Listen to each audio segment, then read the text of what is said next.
ride together, we die together. Bad boys for life. Get busy living, or get busy dying. Gang first, last. Are you not entertained? Are you not entertained? Welcome to Brews and Reviews with Mick and Pat. I'm Mick. And I'm Pat.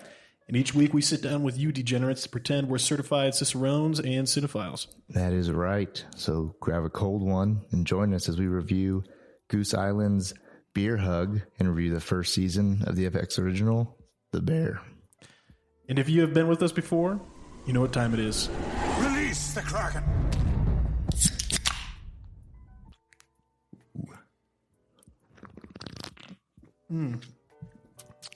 I needed that.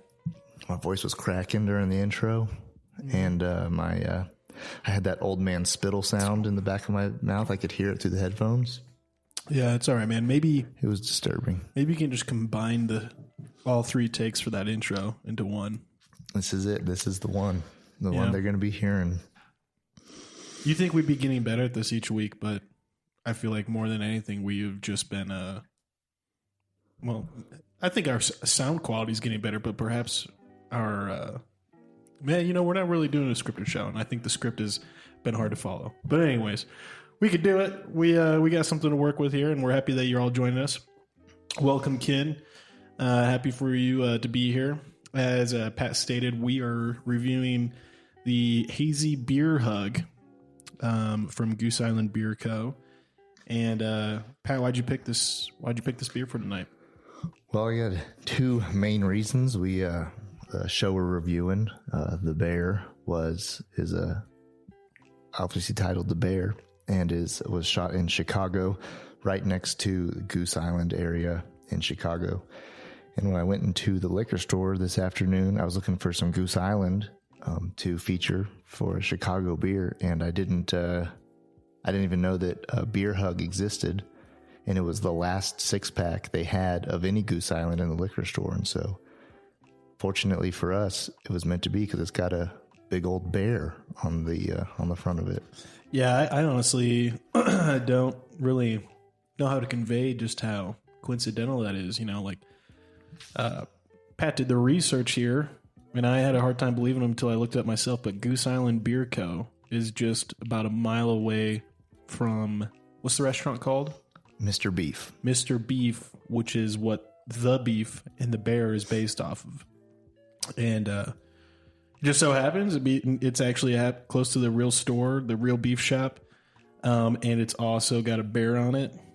And it was the last pack. So good on you, Pat. Good scouting. And thoughts about the beer?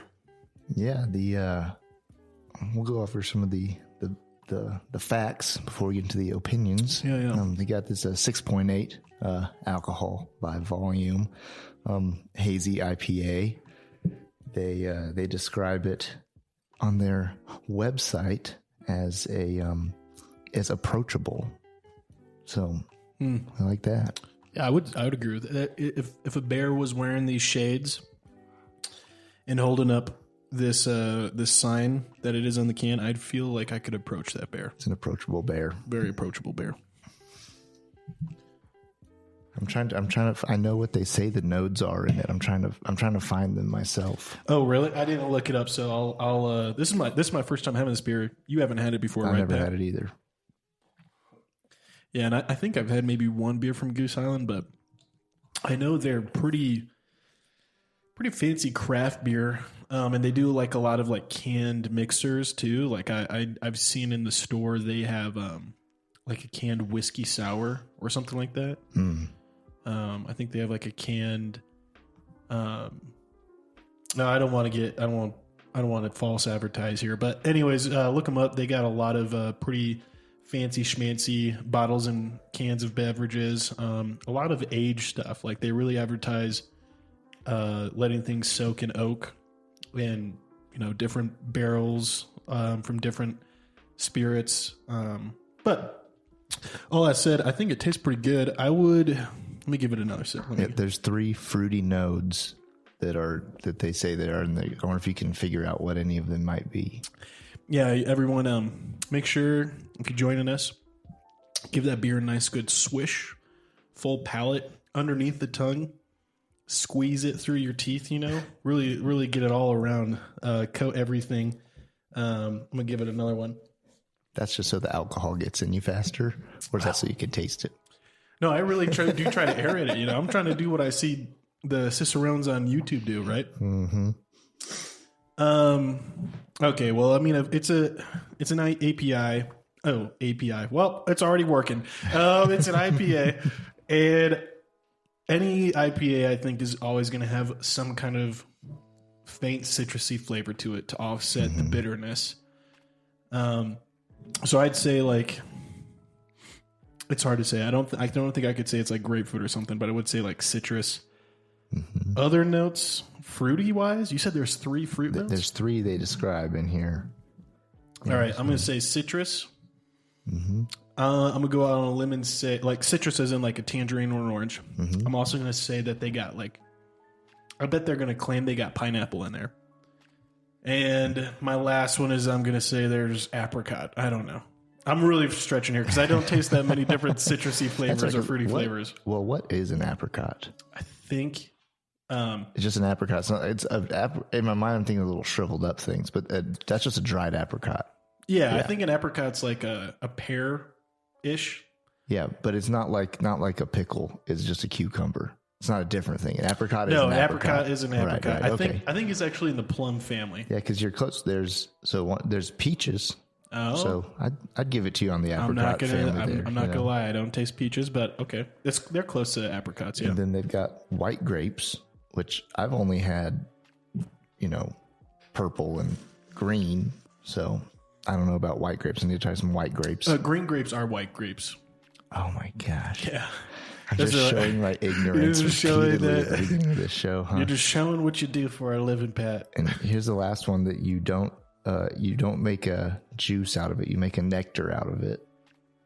And that's guava. Guava? You can make a juice out of it too, but in the store, it's always a guava nectar, Is that a citrus? I mean, guava is citrusy, but I'll be honest, dude. I'm going to say this. I enjoy drinking it. Like, I keep going back to get more sips of it and taste.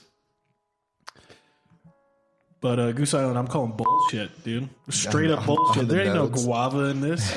There's maybe peaches. I could see the white grapes, probably because it was, brewed in a cask from white wine or champagne. It actually, you know what? It does have a champagne note. And champagne is made from white grapes. So I can kind of pick that up. But really what I taste, what I taste more than anything? Wheat and hoppiness. Because it's an IPA. It's a hazy IPA. Mm-hmm. But what are your thoughts on it so far? I like it. I like it. I think it's I like IPAs, so they're I'm always going to be partial to them, fan, but this one's it's a little similar to, I feel like, that what's the name of that other beer I just had the other day? I'm not going to remember it. But on the hazy IPAs, I always think they're a little smoother than just like a straight up IPA. I think they're easier to drink. I don't know, man. I almost prefer a normal IPA. I think the hazy ones almost are a little too like hoppy bitter. I'll be honest. I struggle with some IPAs just because I think the hazy ones almost taste like the smell of skunk weed. Oh, yeah. And I used to work as armed security in the cannabis industry. Mm-hmm. And I just really got sick of that smell. Right. I just got sick of the smell of weed. And so now IPAs and all that, like, it's just a little too much for me. But I do like the ones that can do it subtly and it's not overbearing and it's not going to stink up your house when you crack one open. And I'll be honest, this is an IPA that if given the option between this one and a couple other, I won't mention the brand right now just because I can't exactly remember whose it was, but I would definitely pick this over some other ones. I think I would definitely almost pick this over a couple of Voodoo Rangers. I'll be honest. Like, there's a couple of Voodoo Rangers that I would turn down in favor of this. Mm-hmm. I think this is a good one. One flavor you didn't pick up was a pillow soft body. Oh yeah, the pillow soft body. Yeah. You know what I thought? That makes sense. I was mistaken. I thought I was picking up a blanket hard body. Yeah. So that's that's how they described it there on the interwebs right there. Yeah. On a pillow soft body. Yeah. Well, we grow in our Cicerone skills every week. I mean, you got to practice what you preach, right? And we got to continue doing our homework, drinking beer, and learning about it. Pat, you want to give us some details on Goose Island Brewery and just kind of maybe how they got started? Or yeah, for sure. So, I'm kind of putting you on the spot here. I haven't looked up anything about them, so I don't even know if there's that information readily available. Well, looking at the can here, they started in 1988, and they were just a brew pub back in the day, in the late 80s. Started by two fellas, and they were influenced by English brewing tradition. So again, people who went overseas, influenced by European beer. Yep. So that's what they ended up starting that up, and they've grown over the years, opened up some other spots, and they started to delve into some of those other types of beverages too. Like you were talking about, some of those mixed drinks, as well as the doing like the barrel aged beers and that sort of stuff in the early 90s. And Goose Island itself, was originally a manufacturing district, industrial district, and it was at one point they tried to kind of scrap a lot of the industry with rising land values, and they ended up making it a protected manufacturing district. So they were looking out for the working man. Weird. There in Chicago. I didn't know we could protect factoring districts. Which president brought that around? National District Act. National Park District Act. I don't know. But yeah, so they that was back in the 90s. So it was relatively recently that they did that protection. Here's a real question for you. Do you think Goose Island Brewery has ridden the coattails of Grey Goose vodka at all? I don't know. I was thinking about that, but is Grey Goose related to them at all in any way? No. The Grey Goose is made in like France. Right. So you're just wondering if just because of this goose and the logo, and it's just, Grey Goose vodka has been, I don't know, I'm trying to remember that rap song that it was in. But Grey Goose was pretty popular. If I was ever like working law enforcement or anything like that and caught underage kids drinking, it was either Jack Daniels or Grey Goose vodka. That's funny. Yeah. Maybe it got those kids on to good craft beer, not the hard stuff. Hopefully. One thing I will say too, to Goose Island's credit, Pat, you bought this beer and we just now discovered that it is indeed past its best date. It's expired. Yeah, it says on the can, see bottom of can for drink by date. And looking on the bottom of the can, I see that we are 2 days past due, and it's still pretty damn good. Like this is an easy drinking IPA. We should get 3 beers. They're the exact same beer, whatever it is, and then let them all expire past like one that's buy them at different times. Let them expire, open them and see at what point does it seem to actually change them. I will tell you this. I don't want to do that. No, that is actually for science. I'm all about it. But I feel like beer just gets flat when it's past its date. I don't think it goes rancid. Right. Yeah. I have an IPA. It's not going to be bad for you. Yeah. I have an IPA in my fridge that I cracked open and it was flat. And I was like, I'll still drink it. But I did notice a difference. And I know that we're spawning Goose Island, but a little credit to New Belgium here. On the tour, they do like a little trivia thing at the end, and if you guess questions right, your guide will go and get you a can of beer off of the line before it's even dated. Oh yeah, it's the freshest you can have. Yeah, of a fat tire or something. I'll be honest, that was every time I've had it, like right off the line, I taste the difference. like for sure. Like, it just got sealed up and labeled moments ago. And so I think there's definitely a difference there, but I'll be honest, I don't taste too much of a difference other than like lack of carbonation with expired beer. Yeah. I honestly haven't ever had a beer like beyond maybe a week or two past its expiry date. It was in my fridge. Well, I know we did some home brewing, and those didn't get dated.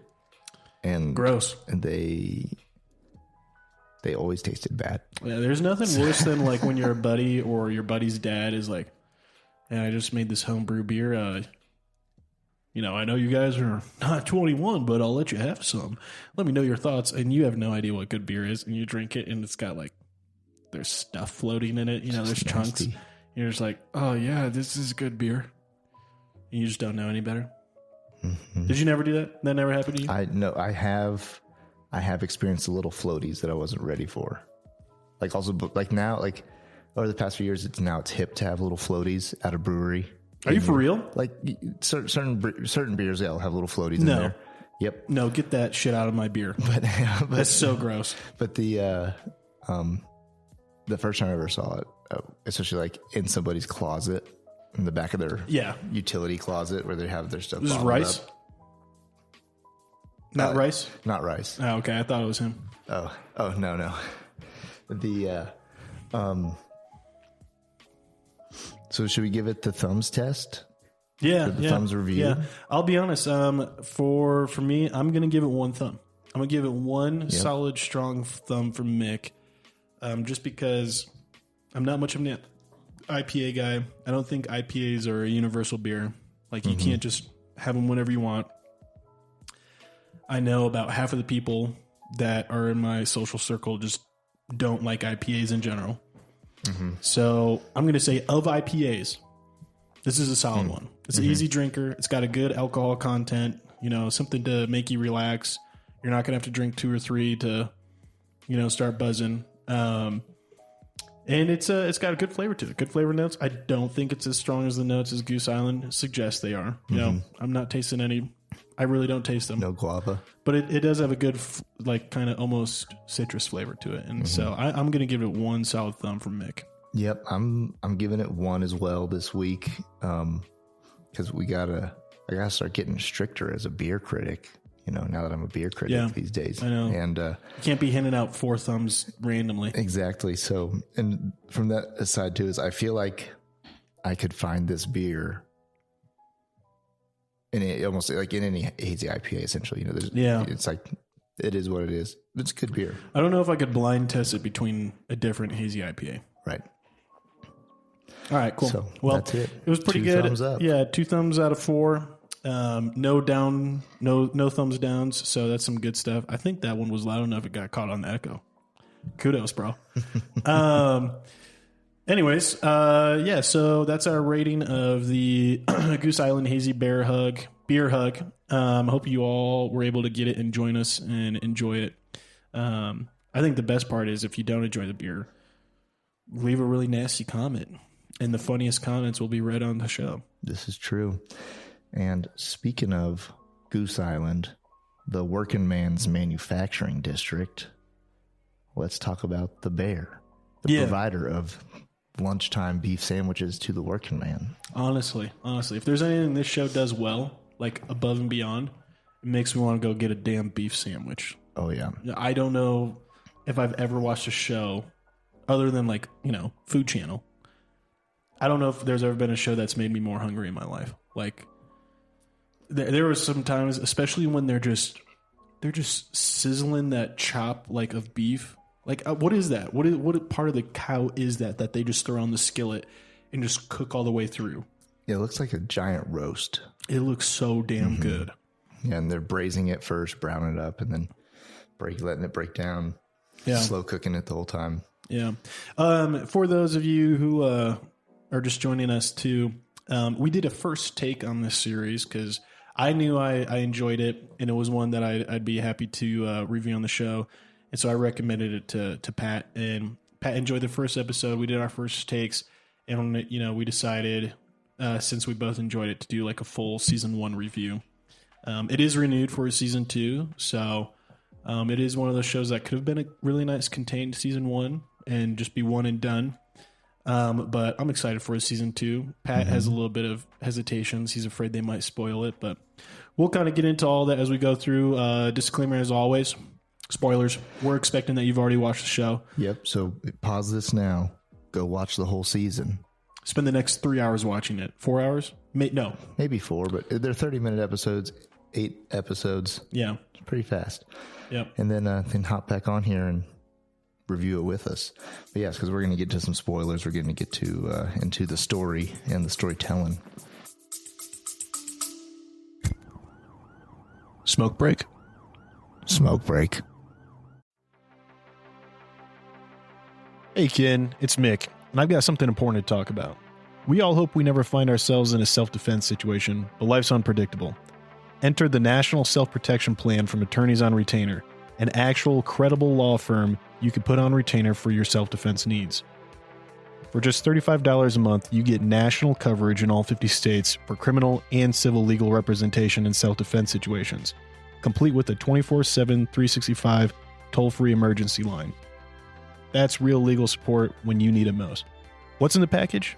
Bail bonds, scene cleanup, firearm replacement, even mental health counseling. Plus, 0 fees for a laundry list of defense-related costs like expert witnesses. So support the show and get yourself some peace of mind. Click the link in our show notes or visit our sponsors page to sign up for the National Self-Protection Plan from Attorneys on Retainer. Hey folks, Pat here. If you're like Mick and I, you're a fan of classic tales like Lonesome Dove, Blood Meridian, The Three-Body Problem, and Steinbeck's East of Eden. With Audible, you can dive into these epic stories anytime, anywhere. Sign up for a free month, and your first audiobook is on the house. To start your free trial and support our show, click the link in the show notes or swing by the sponsors page on our website. Want an awesome website for your podcast? Check out Podpage.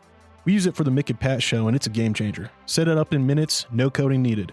Support the show by using our link to get started. Your podcast deserves a home as great as ours. Podpage, the one-stop solution.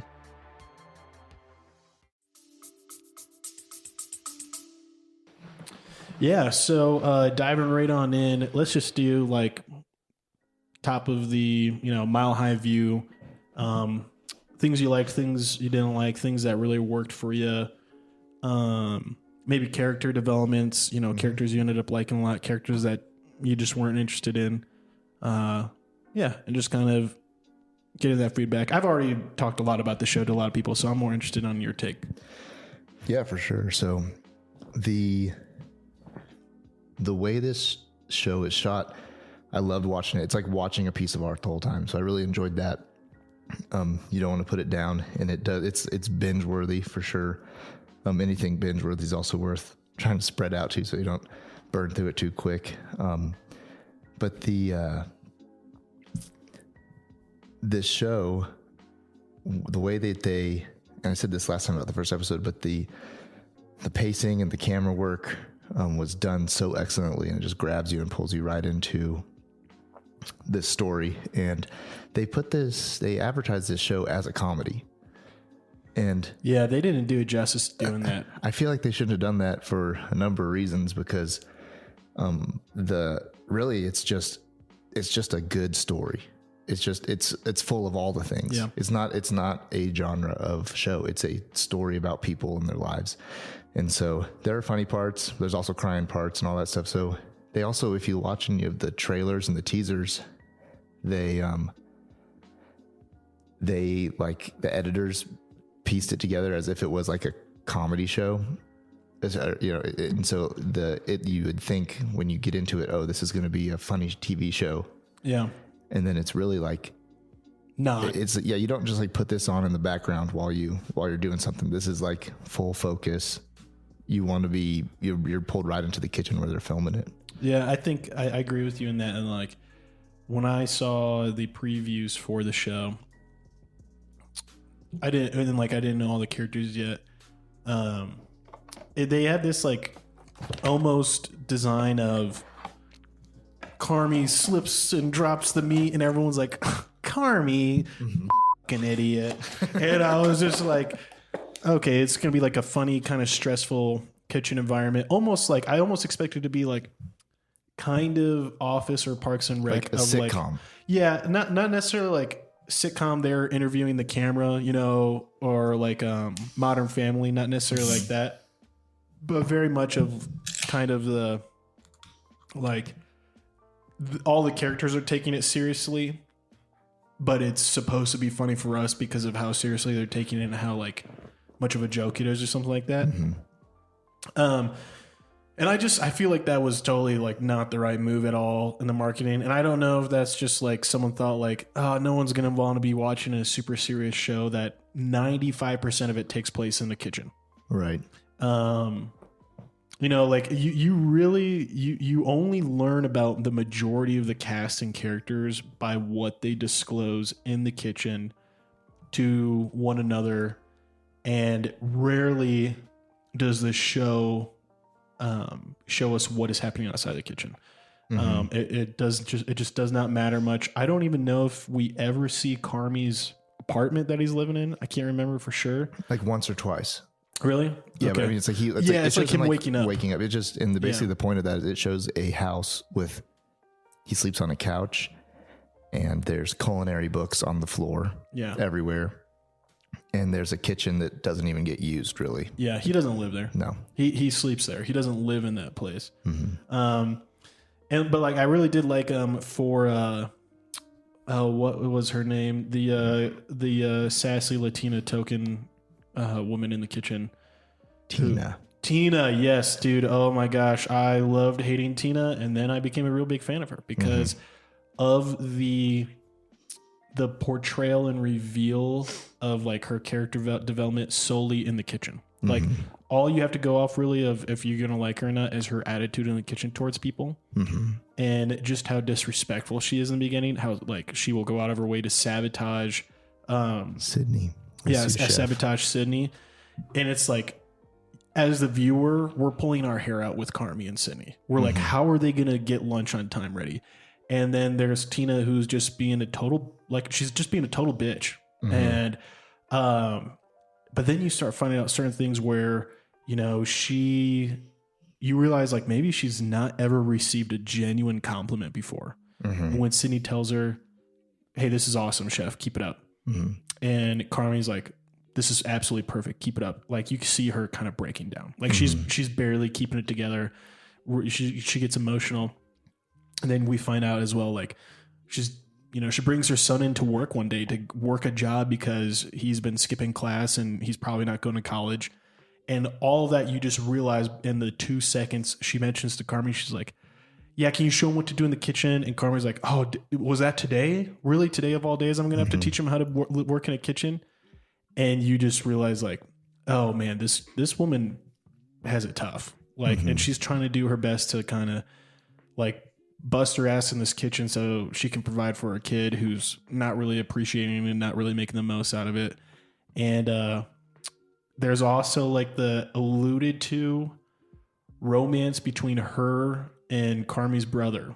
There's like a mention of it at like, there was one line or two lines of like, she's like, and she says stuff like, Carmi, I fucking loved your brother. And then she like someone also says something like, I think it was Cousin. I think it was Richie that says like, we all know you were fucking, right? And it was just like one of those things where it was like, were they? I don't know if they were really doing it, but like you can tell that like she's probably being such a bitch because she's broken over Mikey's suicide. Yeah. Right. She's totally torn up about it. And like, I was surprised. I was shocked because my wife and I were just hating on her. And in like one episode, we were both like, oh my gosh, I love Tina. Tina's a great woman. We were wrong. And she's a side character. She's a side character. She gets like 5 minutes an episode, maybe. Yep. Yeah. And also the way that when she brings her son in, it's also showing us that this place has become, it's a spot where she actually sees opportunity for her kid there. Because she recognizes Sydney and Carmi's ability as really good chefs and professional chefs that like, they know what they're doing and they're proficient, and then they could actually that her son could have a future because of these people in this place. Yeah. I think that the story arc overall, it's great. The way they told the stories and what they would do is they would in the kitchen, there was this controlled chaos constantly going on, and there's food chopping, crazy background music going on, and there's arguments. There's like 3 different arguments happening at the same time. Oh my gosh. And they were layering it so well where the arguments were literally about like not enough celery in the stock all the way up to like arguing about the brother suicide. Yeah. And it's all happening at the same time throughout the entire thing. And so that was part of the enthralling part about watching this. It's just so fast paced all the time. And then they break down where they do these long shots where they don't cut away. And it's just like 3 minutes or whatever of Richie on the phone with his daughter. There's a scene of him on the phone with his ex and his daughter. And he's like trying to console him, but he can't. And it shows his humanity in this thing. And it's like just slows down. Yeah. And then they just ramp right back into the chaos again. Yeah. I really, really, really want to bring credit to Eben Moss. Gosh, dude, I'm so sorry. I'm butchering your name. Eben Moss Bacharach. He played Richie, and I saw him first in a show that was also from FX. It's called Nosferatu, and it's like the weird vampire. Yeah. And it was like a vampire. It was like a vampire modern day spin with like some superpowers based off of a comic book. It was pretty entertaining, pretty well done, and he plays like a super gentle, soft-spoken, patient father figure. Again, kind of like a broken home. The father that needs to be more present, needs to prioritize his relationship with his kid more, but he's kind of just like the cool dad that his kid is always trying to hang out with, right? No, and he's also like a supporting character. And to see him go from that to like the raging asshole that is not only not usually helping the situation, but is often the spark that lights the gasoline and creates the conflict. I was shocked, man. I was like, dude, this guy's got some serious range, like really like talented actor. And I just want to see him in more stuff. I really do. I mean, I'll be honest. I want to see most of this cast in more stuff. I can't really think of anyone I was just like, you sucked. You know, like I think the whole show did a really good job of making me excited to see what these actors go on to do. For sure. And with Richie's character, how he's always sabotaging everything. It's like they were showing a person with someone who self-sabotages themselves. Self-deprecates, but also deprecates others. But like, his self-sabotage goes so far that it like, there's fallout into all the people around that is his life. Yeah. And so, and that character also was, most people I'd say have a family member or a friend or a coworker or both who is Richie. Everybody's like met a Richie. Dude, I got a Richie in my family. Yep. And so the like that, that self-sabotaging thing, and then it's just always falling out into others. And the way his character comes around, and it's funny. I thought that the note that he had, I thought that was his 2 weeks, or like his resignation letter that he hid. Yeah, like when I first saw it, they show it in like the second episode because he's like super pissed and he goes and grabs it, and I thought that was his like note that he's gonna quit. That he like, and then he like decided to put it back, like, no, I'm not quitting yet. But then it comes around all the way that it's Mikey's note to Carmi. But can we talk about the part where the kids all get Xanaxed? Yeah, dude, that was hilarious. Where he's pretty much doing like a catering for like a mafia kid's birthday party. And you realize, like, you don't realize that at first. You just think like Oliver Platt, his character, Uncle Jimmy. You just think Uncle Jimmy is just like an investor with a lot of money. He's not really going to break, anyone's knees for his money back. He's just going to probably sue or like shut the place down. Right. And then you realize in that like party of all the people showing up and like more that's being discussed about like, oh, we got to really do this for Jimmy. Otherwise we're so fucked. And I was like, oh shit. Like Uncle Jimmy is actually mob involved. Like he's a wealthy businessman, but he's also part of the mob, part of the family. And, dude, that was hilarious. Cause there was so much good dialogue at his house during the birthday party. And they're just roasting Pete. They're just roasting the brother-in-law Pete. And I feel so bad because he's like just a puppy dog. He's a golden retriever who's just so he's like enthusiastic. The only normal person. Yeah, he's the only person who's not an absolute dickhead. He's like the total opposite side of the scale where he's just like so nice and enthusiastic. He's 100% just like behind Carmi, and wants to help. And they're just roasting his ass and talking about like the good old days of, certain nefarious activities they did when they were growing up. Mm-hmm. Yeah, that scene where the kids are all Xanaxed in the yard, passed out, it was kind of stressful to me. That was the part where it was like, because they were also trying to go for a comedy, it was just supposed to be funny. But since the show's also so serious, I was like, y'all need to call an ambulance. like if a kid it gets that drugged or they're just passed out, it's like, oh my God. But that they're having to pay them off through these parties and all this stuff. And the way that they, when they have to do a bachelor party at the beef. And yeah, Richie, I thought that dude wasn't going to wake up. I thought Richie was going to go to jail. Yeah. I thought, he did go to jail for a little bit, but I thought he was going to do hard time. Yeah. When that dude's head cracks on the counter, you're like, oh shit. Like, honestly, Richie and Carmi were in the right. Mm-hmm. Like, those guys were making a scene and making a mess and like way overstepping what they were, they should have been respectful. And then they started fighting with him when they were trying to just break up a fight in the first place.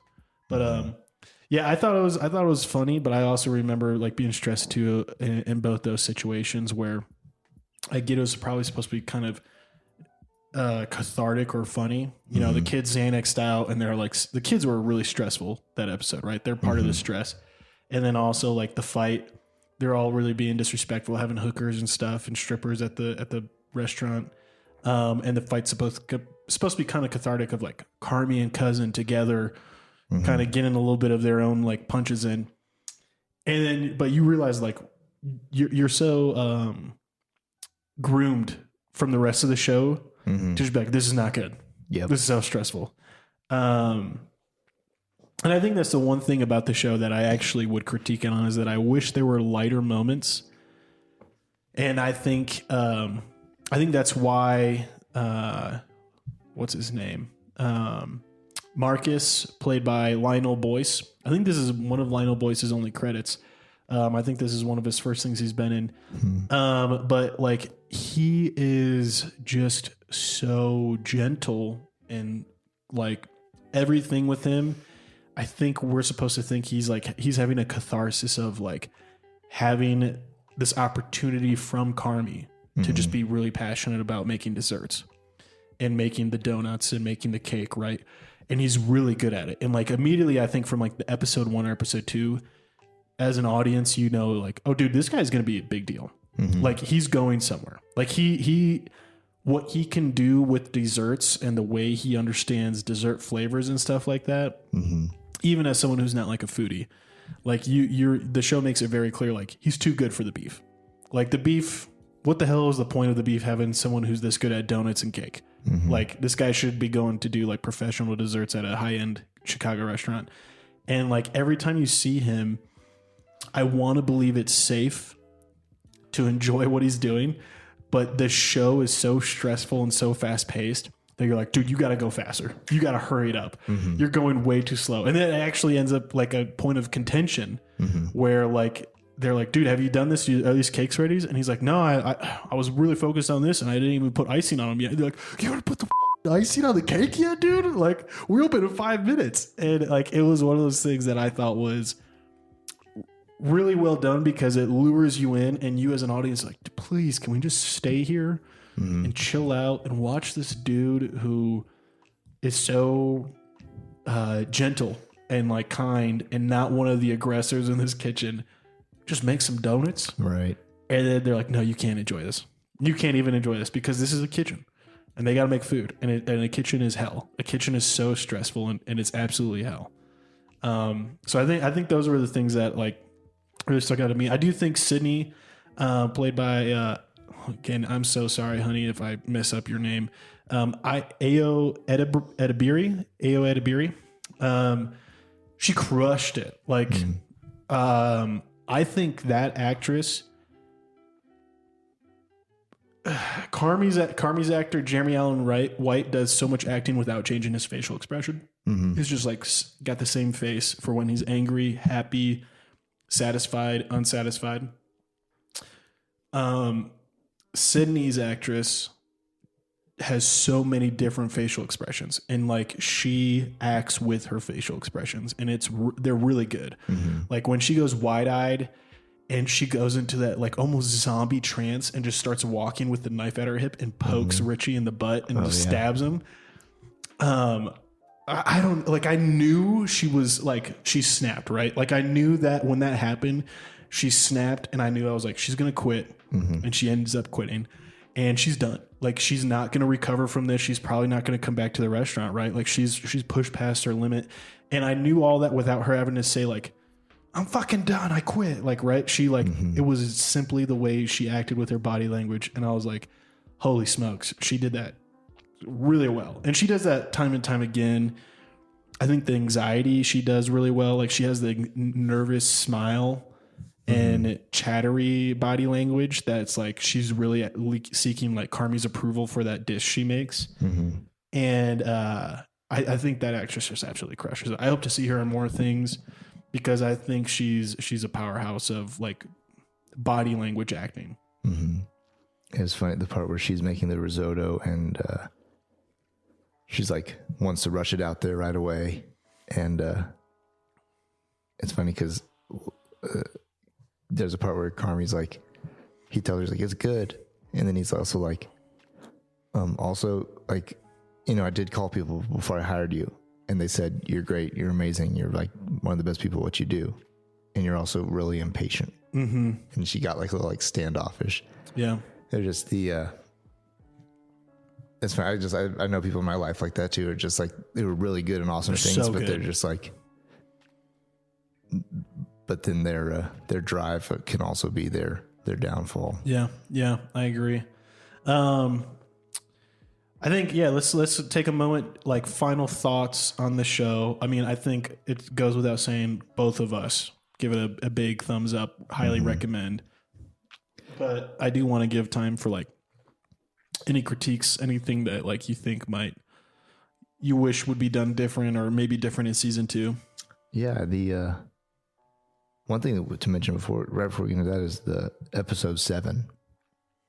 When they shoot that as a oneer. The whole episode, one take. And it was and I actually, just so you know too, I looked into it. It is one take. It's not edited. There's no like sneaky cuts. They filmed it over and over again until it was all one take, which when you think about it, that's just like 24 minutes of the camera rolling, if that.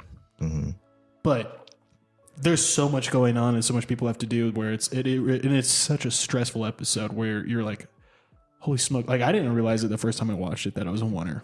Yeah, I didn't realize it till literally when the credits rolled. I went, oh my God, that was one shot. Because I thought, like, I was so enthralled in this, what was going on in the kitchen, and there's chaos everywhere. There's stuff going on. Yeah, Richie gets stabbed. You know, there's like they're getting like literally thousands of online orders. Oh my gosh, just full breakdown. Yeah, and there's 28 different conflicts happening everywhere, and as a viewer, I thought that I was like a quarter into the episode. You know, like I thought when it ended. Like, yeah, when it ended, it just ended, and I was like, "Oh my God!" Like I had like an adrenaline letdown almost. Like whoa, and it was super impressive. The camera work, the acting to pull off a scene like that, and then the artistry to have. I was 110% in. Yeah, I feel you. I was totally enraptured to it as well. I watched it a second time because I was like, I have to appreciate that it's a oneer, because I really do. I think oneers are overdone because there's so many ways to hide the cuts now. And I really think like too many people rely on that for being like their artistic portrayal of a scene, and they don't really focus on other stuff. But to know this was a legit oneer is like very impressive, and I loved it. So thanks for bringing that up. Yeah. Any final thoughts of like what you would like, any criticism at all for the show? Man, I think I don't have any critiques because my only critique would be like, don't do season 2 if you can't really do it again, because this is one of those, I think because of all the streaming services out there and really the ease and accessibility to make movies now, it's still hard work to make a movie and it costs a lot of money, but it's not like it used to be. Like, to put together all these things. And you can have 10 people in an iPhone and get something out there. But even beyond that, it's like everybody and their dog is a director or an actor or whatever, like in the biz. And it's like, they're just, all these industries are just churning out just stuff for people to binge. That's like the goals, like just get it out. And this is, I feel like, one of those things right now where it's like, it's actually worth watching. It's not just more content to consume, but it's actually like, you can tell it's made with heart. Yep. Yeah. It's a passion project. They tell a good story. They wrap it up well. They do leave it open where that's where I'm torn, is because I'm excited to see the story keep on going. But then I don't want them to do the thing where they do this in shows all the time where they have to remanufacture conflict. It's like, this happens in shows a lot of times where like the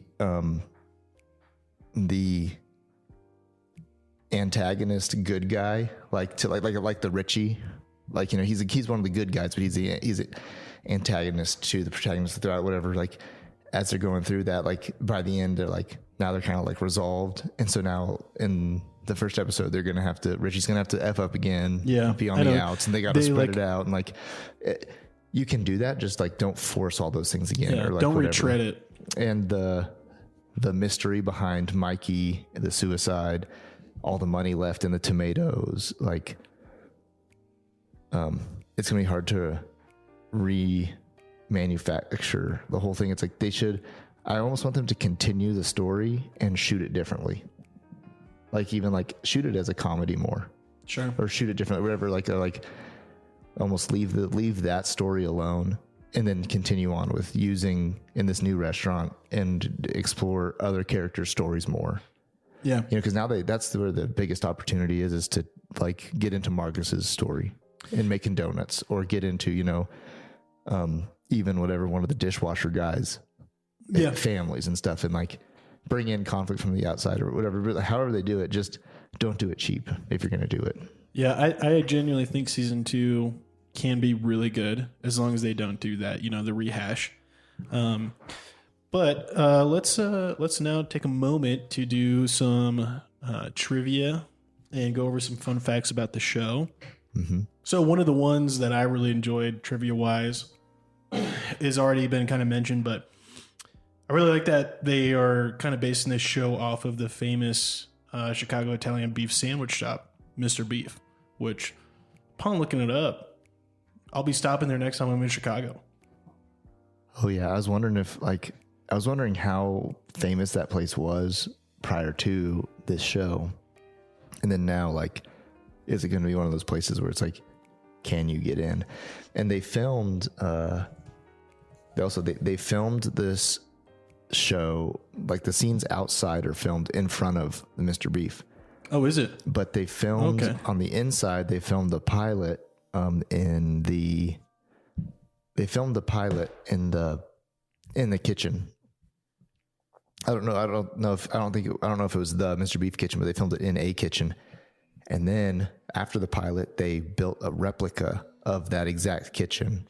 They just made some stuff a little wider, like they did a couple things for camera movement. Yeah. But otherwise they did a replica of that kitchen. So now they have a stage in Chicago somewhere where they can film all the interiors, and then they'll still have to film the exteriors outside because, the show closes with them closing the shop, but they're going to open it in the same location, and it's going to be called the Bear. And so also, you're talking about the popularity of one, just getting a sandwich at that place now. Well, I wonder what it's like. 2, I also wonder what it'll be like for them trying to film there on the outside. If there'll be a bunch of people trying to like be there for it. So, dude, have you looked at the Google Pics, the live photos of going inside? Bro, they got it exactly 1-to-1. Like if you all are listening, open up your phone or your computer, whatever you can, and take a look at Mr. Beef on North Orleans, 666 North Orleans, and click on the see inside photo, and you get a 3D panorama view inside that is exactly the interior of the set. I mean, all to like the same from the stool seats, and then moving over, you can go into like the long bench room where it's like community style. And it's of course a little different in appearance. Like they definitely took out these weird middle beams. Gosh, I wonder what the hell those beams are for in this photo. But they took those out, of course, for like filming because those aren't aesthetically, pleasing to look at, and they probably get in the way of the camera team moving around. But overall, like, this is the counter that Richie runs. Even like having Pepsi in the back rather than, Coke or whatever, they had that accurate. That's super impressive. That looks exactly like the show. So, also, Mr. Beef, if you take a look at their menu, they have rules. Rules at Mr. Beef: cash only, no bathroom, no change, no credit debit, no meal deals, no solid dollars. No trays, no free anything, no red sauce, no reaching over the counter, no coming behind the counter, no slowing down the line, no ums and ugs or does, no ball busting, no money, no food, make no comments about this sign. There we go. What a legendary sign. That sign alone will make you famous, I feel like. The menu prices are still pretty, Italian beef sandwich, $7. That sounds dope. Especially for how famous this restaurant is. That's not much. A cup of water. Keep your cup and come back all day for free water. That's hilarious. This is such an ornery old man restaurant, dude. This is so funny. Don't want to pay 50 cents? Start walking east to Lake Michigan. We'll give you all the straw. We'll give you the straw for free. Gosh, dude, that is such Midwest off energy, dude. That is insane. That is so I love it. I'm looking here. Italian beef is still $7. These bad like food, how food photos always look bad? Yeah, but I want one right now. Yeah, dude, I could seriously go for a beef sandwich right now. There's nothing in our area that compares. I hope we have some like East Coast people listening, just because I can make them angry. I went in preparation of this show today, and I ate a Philly cheesesteak. At Taste of Philly? Yeah. Dude, Taste of Philly is good. I don't care what people say. No, it's good, but what I'm saying is I'm comparing Philly cheesesteak to Chicago beef sandwiches, and I'm probably going to get some flack for that. But hey, you know what? I felt it. I walked around. There was a train going by. It was a cold, morning. About lunchtime was coming in.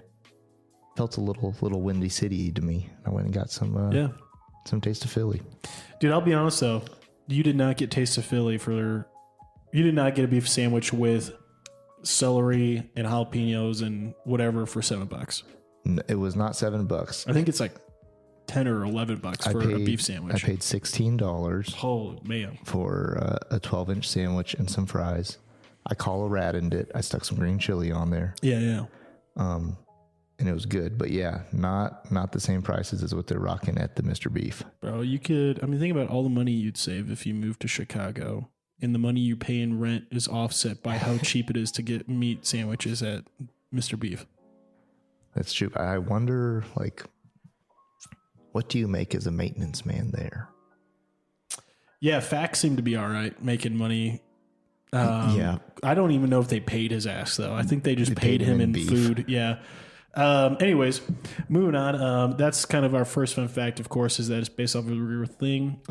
Jeremy Allen White, who, of course, is the actor for Carmy, he went to cooking school for 2 weeks and worked in the kitchen of multiple restaurants, among them the Michelin star-rated Pajoli, to train for the show. And then there's another restaurant I know in Santa Monica, California. Oh, no, that was the Pajoli that he spent over a month at for training for this role. Prepping.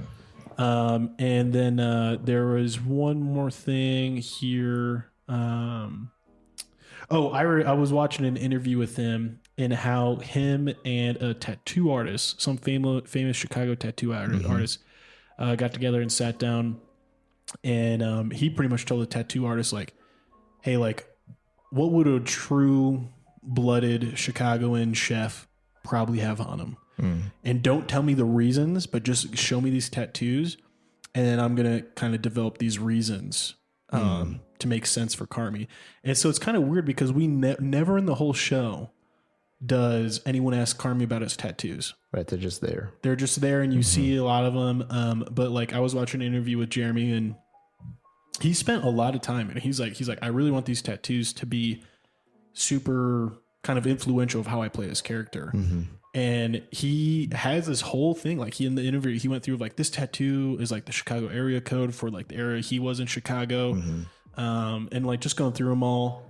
Even like they had SOU on him, which is like for like sense of urgency, which is a big thing in the kitchen. They mentioned that like the whole time when they're like, you know, when they're trying to rush it up, they're like, you know, chefs, can I get, you know, urgency, like, you know, yelling that stuff. And yeah, he had like, it was like the 3 doves or something like that for like him, his sister, and his brother or something like that. I know too. So, but I thought that was pretty cool. And all the work he went to really do this.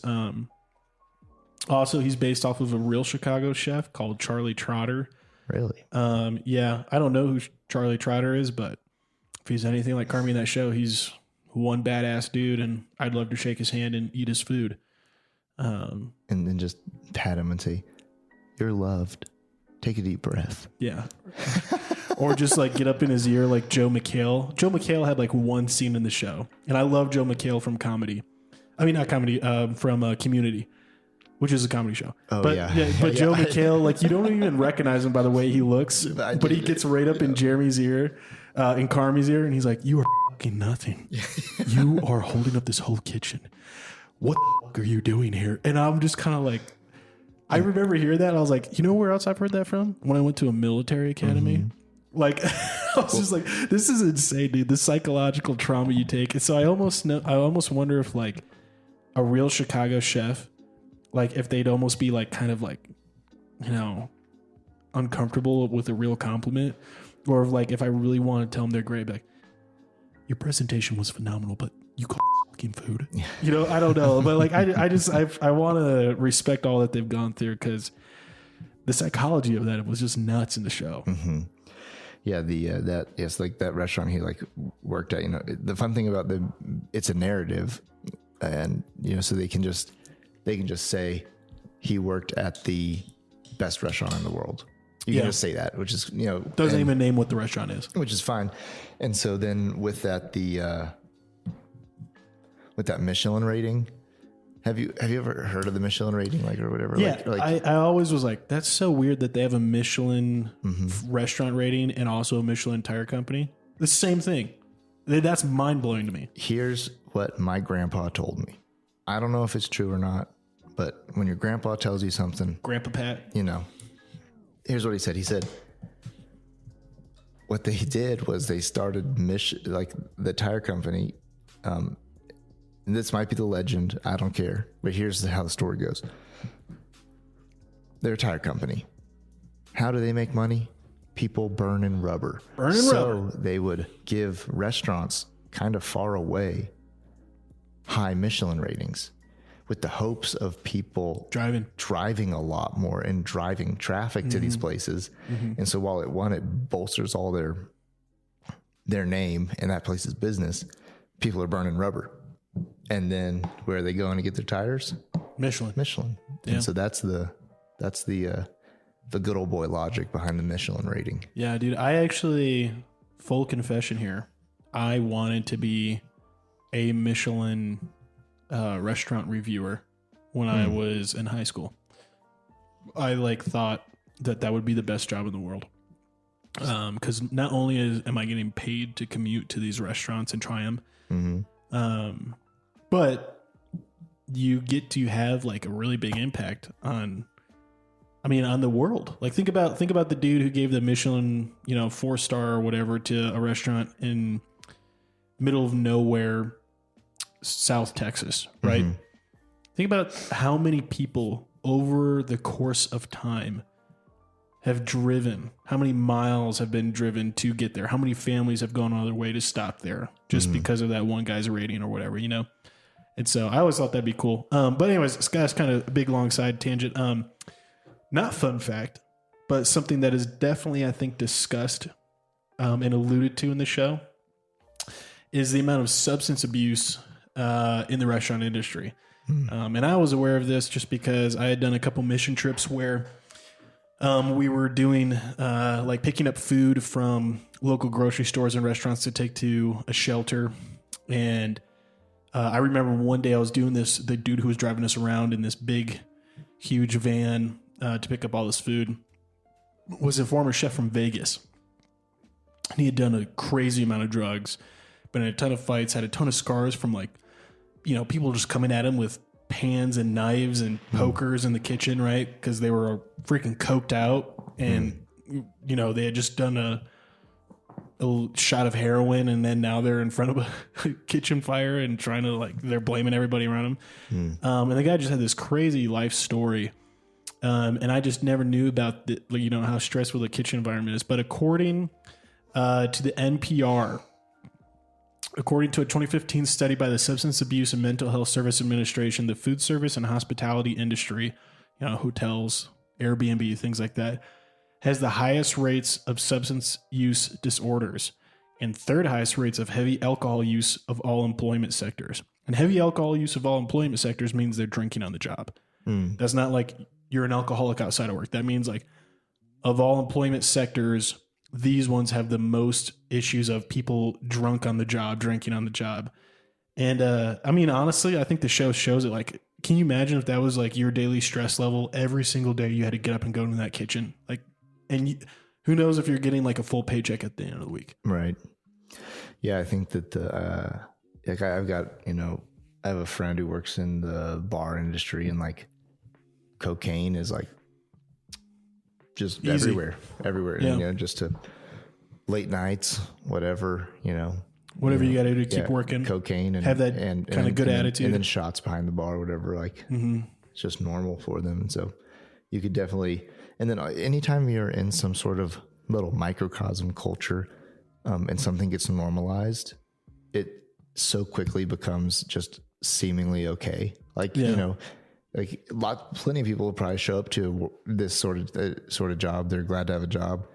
And the first week they hear somebody talking about drugs, whatever, like, oh, what's that about? You know, and then like next week they like see somebody like take a key bump or something. And then like the next week it's like, oh yeah, that's just what it is. And then the next week, like they're like kind of dragging and they're like, it's fine. Like, give me some of that stuff. Yeah. Someone gives them a little line. And cause they're in this little microcosm culture that says this is okay and this is just how it is here, it's easy to just buy the lie and be like, oh yeah, no, I think I think the show does a good alluding to it as well, that like Richie, he's dealing coke. He's taking coke too. I don't know if we ever see him do it, but I think it's pretty clear that he's got an abuse problem, whether it's alcohol or drugs or whatever. He's clearly had some kind of issue getting in between him being able to be a good father and a good husband. And usually that's a lot of that is substance. And the fact that, I mean, this show is based foundationally around the previous owner of this restaurant committed suicide, but we're never even told why. We never find out why he killed himself. Heavily related to, you know, he abused drugs and alcohol. Yeah. And I think they could, if they want to like keep the mystery of Mikey moving into the second season, I think he didn't kill himself. I think that'd be, oh wow, I didn't even think of that. That'd be awesome. In a messianic, like anytime you can pull a messianic thread into a story, people love it. Like self-sacrifice. Exactly. Yeah. So like, cause the only thing we get about it was he was on the bridge, cause Carmi is talking about it and he talks about he was on whatever bridge, blew his brains out, didn't leave a note, didn't say anything, blah, blah, blah, all this stuff. Yeah. You know, and like, the brother had like, you know, had diligently, while he was abusing drugs, he also managed to save $300,000. Well, that's the exact amount that he owed the mob. That he owed the mob, that he took from the mob, then killed him. So that's where it's like, you know, we could see the Uncle Jimmy could come back. Like maybe Uncle Jimmy was involved. Maybe so. If you want to like, I think like it's a kind of a far out there prediction, but if you wanted to keep the mystery of Mikey going, he didn't kill himself. You know, I didn't think about that, but I actually would really enjoy that. I don't think I'd really enjoy like a cousin and Carmi get revenge thing. No, but I would really drama around the. Yeah, I would really enjoy seeing the drama of it, and then also like they get revenge in their own way, right? Like they get revenge by pretty much, you know, whether it's like they're hosting an event or something like that, and the police bust it, and they catch these mob members doing coke. Mm-hmm. Like that'd be good, but like I don't want them to do something like Carmi. You know, your brother didn't kill himself. He was hit by the mob for not paying up, and Carmi being like, full John Wick mode, like they killed my dog. Yeah, and like I don't want to see that at all, right? Like, no, like they can basically that would ruin it to take in that direction, but they could like continue to redeem Michael even further. Yeah, through that. Yeah, we'll see if they might just because he seems so wholesome. The way he seemed like he was the glue that was holding his family together, like in the flashbacks and stuff. Yep. And I think like taking that theory aside, there's a lot of people, I think a lot of people have experienced suicide from somebody who was that guy too. Yeah. I think that's exactly how I feel about, you know, I'm not going to go into it, but my uncle committed suicide and he was very much, I would say, glued to our family. He was the youngest child of my parents, like of my mom's siblings, right? Mm-hmm. And no one saw it coming. No one had any idea, right?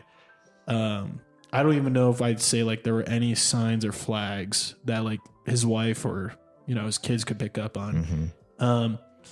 And so like I definitely related to that part of it, of like this like kind of like there's nothing to make sense of, right? Like it's just like it's out of the blue, and this dude, when you see the flashbacks, is like, he's a good dude who seems happy, and not only happy, but he seems like he's kind of like the best thing of the family, like keeping the glue together, keeping the family together. There doesn't seem like a lot of stress or drama around his character when he's hanging out with them. And no one really mentions like negative memories. Right. Like I know they alluded to like that he was, you know, using drugs and an alcoholic, but like, you know, when they're kind of remembering him and like talking about him, you know, Carmi's like, yeah, my brother, you know, we always had this saying we used between each other of let it rip.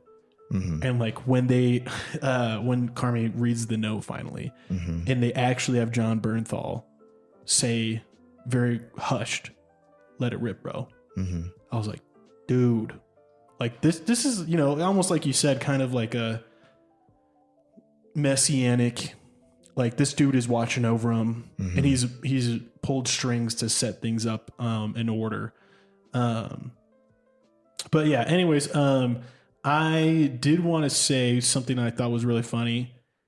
The episode 7, when Sydney accidentally, air quotes accidentally, it looked pretty intentional, stabs Richie with her knife in the buttocks.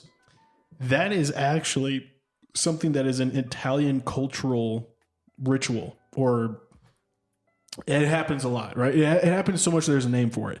And it's specifically the Italian cultural medieval practice called ponciate? Someone correct us on that in the comments.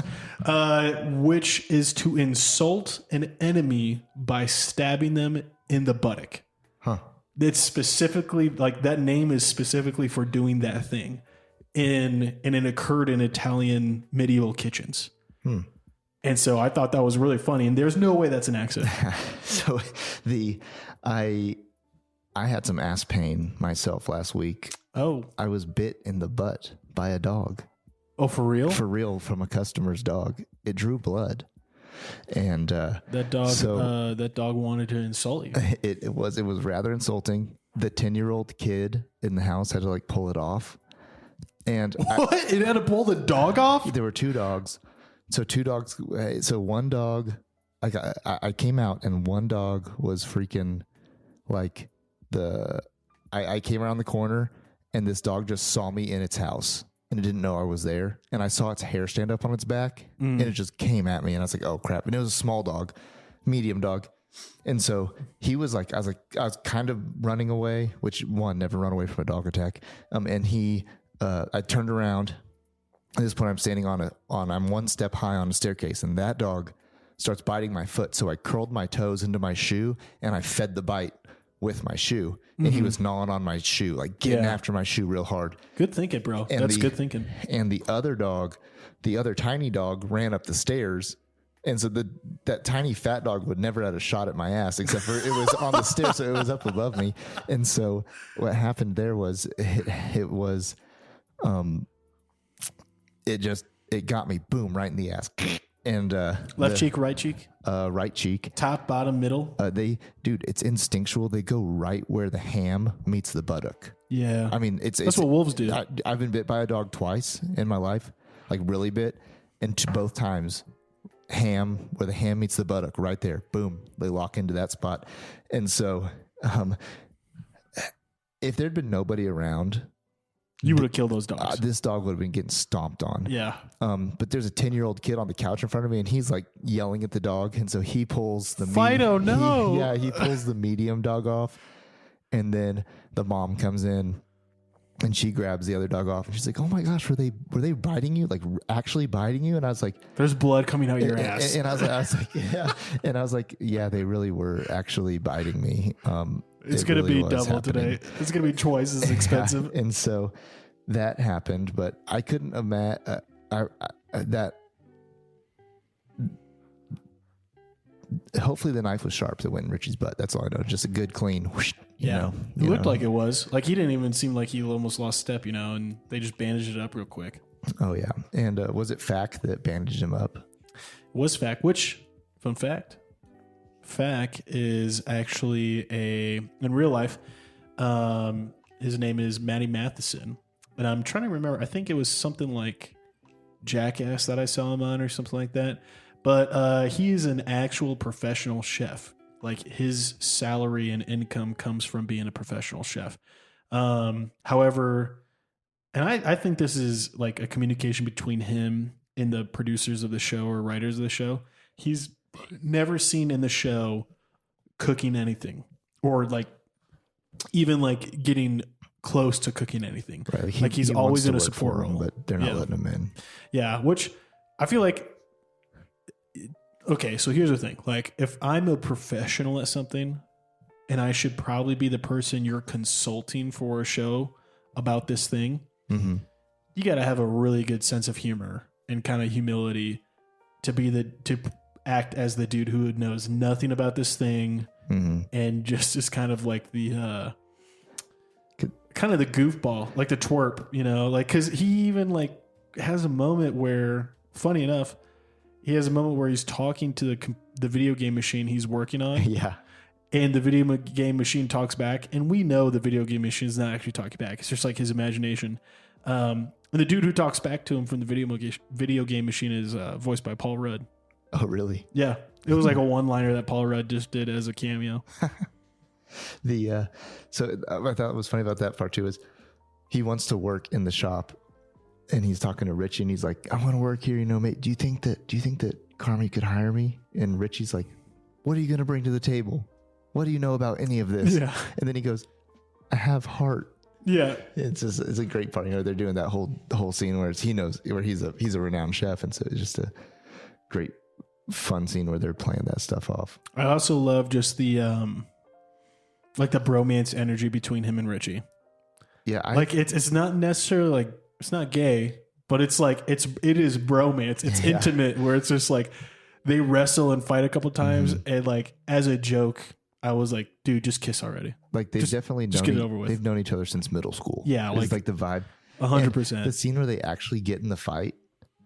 It's such a weak ass fight. Yeah, but that's the funny part about it, because that's how you can tell they're like middle school buddies and not like because they're not actually trying to hurt each other. Richie, like in the first episode, just pulls out a gun and starts shooting in the air. So he's like, they're like play fighting. But then I was expecting that scene to actually have had like it cut a flashback to like 10 seconds before where they gay chickened.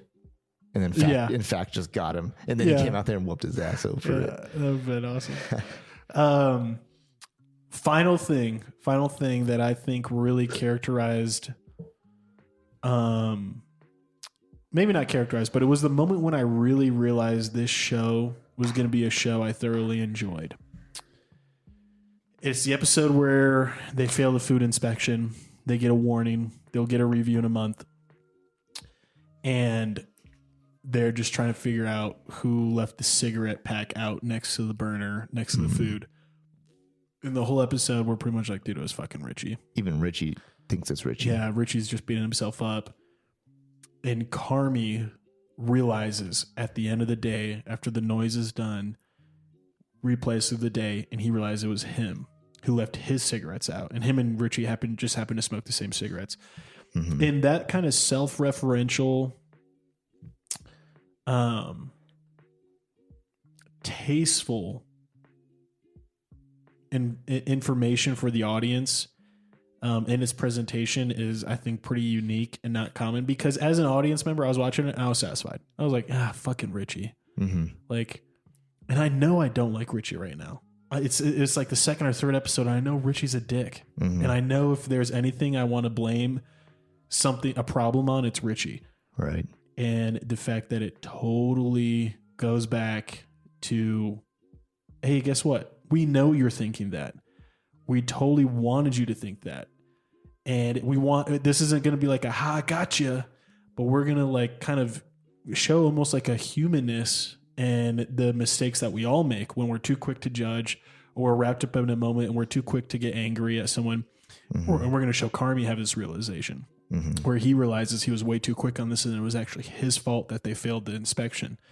And I think the really cool part is that we never see Carmi own up to it to Richie, but I think you see their relationship, and you can actually probably tell that out of the show, behind the scenes, Carmi, understanding his character, went to Richie and owned it, right? And I always thought it was going to come up later on, but by the time I finished the first season, I was like, you know what? I feel like I know these characters well enough that I know Carmi went up to Richie and said, hey, cuz, you're gonna laugh at this, but those are my cigarettes. Those are my cigs that I left out next to the stove. And I'm sorry, man. And Richie's character is not going to be like, well, okay, you need to tell everybody else that so they don't think it was my fault. Right. He's just going to laugh and pull out his cigarettes, and they're going to share a smoke. Mm-hmm. And that kind of character development and being able for like the audience to like kind of see that scene without it being actually in the show. Mm-hmm. I think maybe there's like one or two other shows that have done that. Yeah. They leave, they do it in a couple episodes, when Marcus with the donut, or at the end of one episode, like, at the end of episode 1, the way that, Carmi is like encouraging Marcus to greater things. It's just like where they leave that episode. Mm. But then also in the same way they do it with, it's at the end of, I think, episode 7 with all the craziness going on and the donuts on the floor, and Carmi tries the donut. Oh yeah. Because he eats the donut off the floor and realizes he messed up again. Yeah. Like, so like it shows humility. And we never see him own it. Right. Yeah. We never see him like, own it with any of these people, but like, that the way that you see his like sigh and both of those ends of both those episodes, like you see the humility he has and like that, and that's what wins you over. Yeah. That's what wins you over to him. Mm-hmm. Final notes. I would say, let's have like a final, I don't know. Do we want to do thumbs up for the show too? I think, for this one, it's like, I'd call this one a must watch. But I mean, what's our rating scale? I think we may not have an official one. I guess it'd be pretty simply like, take it or leave it. Okay. Must watch. Must watch. And don't put this in your brain. Oh, okay. You know, those are our two options. Those three. You know, it's like don't waste your time with this. Up to, you know, take it or leave it. Okay. You know, up to like you got to watch this thing. Okay. And take it. Maybe there's got to be one in between take it and leave it and must watch. Like there would be one like in between take it and leave it and must watch would be like, you know, give it a try. You know. Okay. I agree. I like that. It's super simple, and it leaves us room to argue. Yeah. So I'm going to say it's a must watch for me. Yeah. The like I've texted this show to a couple friends since I finished it. Like, that makes me so happy because I wanted you to like it so bad. I like it a lot. And here's the thing: is like I'll get on Netflix and like I feel like I've watched everything that's worth watching, and there's just, like I said earlier, there's so much crap just being churned out that just is for wasting time on. And then this one though was like, the words I had for this one about this show, it was, intense, intentional, and inspiring.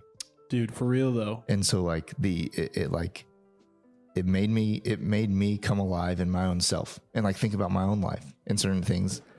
And yeah, so the intentionality of the way it was shot, and like we were just talking about like those end scenes with Carmy with the cigarettes or with the donut, like makes you think, engages you. And then the intensity of it, just this chaos, boom, boom, boom, boom, boom, this fast paced thing that just pulls you right in. So like for me, it's a must watch. And I guess I don't know anybody who wouldn't like it besides like just somebody's like churchy mom who's like, they said the F word too much. I can't handle the swearing and the anxiety. But other than that, like, you know, it's like, it's one of those ones where it's like, they just did it. They just told a good story. Yeah. Yeah. And to that note too, I thought this was kind of cool. I actually made family spaghetti for my mother who's in town visiting and my wife. And I threw on my apron. Nice. And I went to town on that spaghetti and it was dang good. Hell yeah. And the whole time I was cooking it, thought about the show, thought about the attitude for cooking. And, you know, I really do think a lot of people, when what they're doing, they have a good attitude towards cooking in the show, right? Like they're passionate about it. And I wanted to have that same passion. And so I think this is a show that will inspire you. Just like Breaking Bad inspires you to be a chemist and a meth cooker. Yeah. This show will inspire you to get in your kitchen and try it out.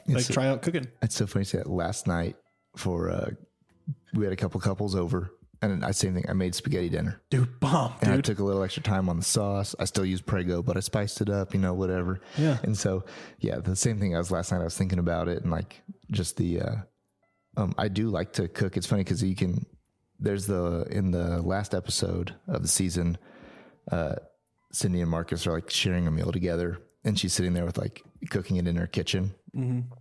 And I think there's something, I mean, food has connected us forever and always will. Yeah.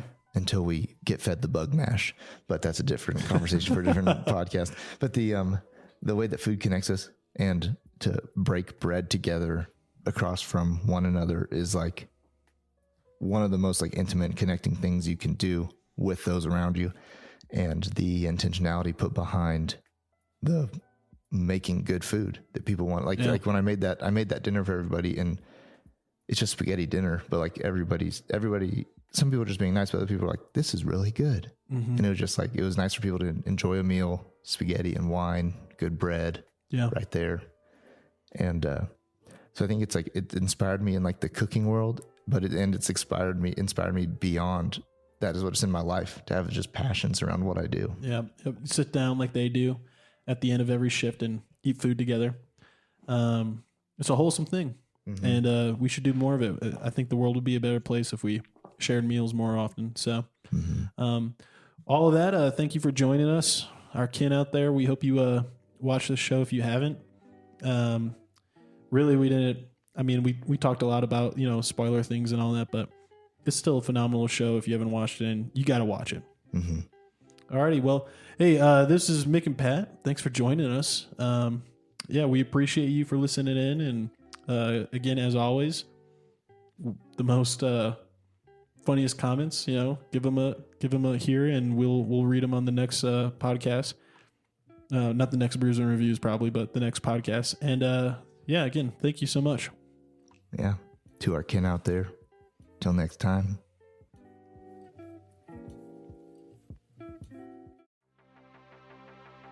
Thanks for tuning in. If you love this episode, drop us a review. If you have qualms or comments, leave us a voicemail on our website. While you're there, check out our latest news, merch, and deals from our sponsors. Till next time, Ken.